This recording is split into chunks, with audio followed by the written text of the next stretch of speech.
guys? This is Whitney Racing here, and we're going to discuss today on my YouTube channel Tamiya kits. And yes, here's a grasshopper green edition that I just got, and over here is the fast tech vehicle kit. I actually have the ready to run expertly built one of these already done. Have it, ran it, it's great. To do with this one first, there is some flaws to this kit. I'll get it up here for a better view. It's not a bad vehicle, runs pretty smooth, but as you can see here in the picture, there is some skinny, very thin steering rods. And I gotta tell you from experience, if you bash it by accident, hit it on something, or hit a bump too hard, these things will break or the ends will come off. That's the downside flaw to this one. The other downside is that, as you can see in the picture, this guy has an arm going to the steering wheel, another arm. These arms wear off very easily if you're going off-roading. And I've tried gluing it, and I'm just going to figure out some other way to put these arms back on, but that's the other downside. Otherwise, it's not a bad vehicle. It runs really good. As you can see in the picture here, it has a silver can motor. I have upgraded that motor to a modified motor from Tamiya. And the bonus parts included, I'm really not sure because I have not got in here yet. The ready to run version came all together and I just took it out. It's a really cool vehicle for being an army vehicle. It looks realistic, has some really cool tires, and the suspension is not bad for Tamiya suspension.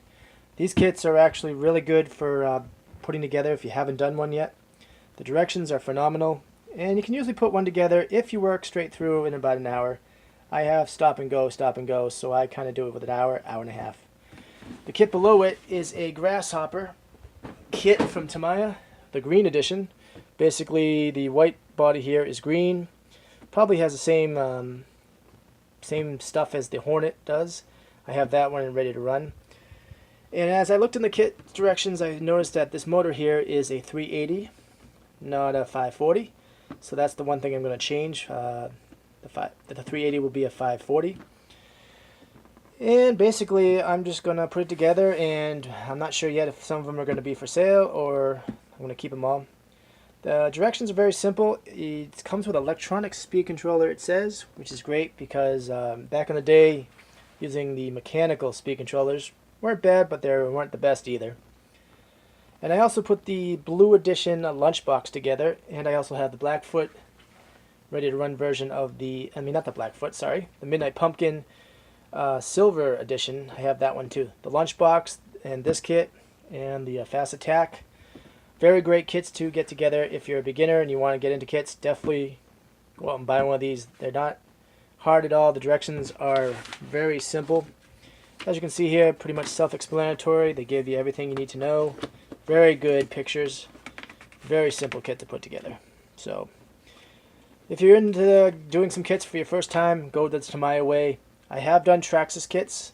They're a little bit more difficult because the pictures in my recent kits have sucked. Still can do them, but the pictures are not as good as these directions from Tamiya.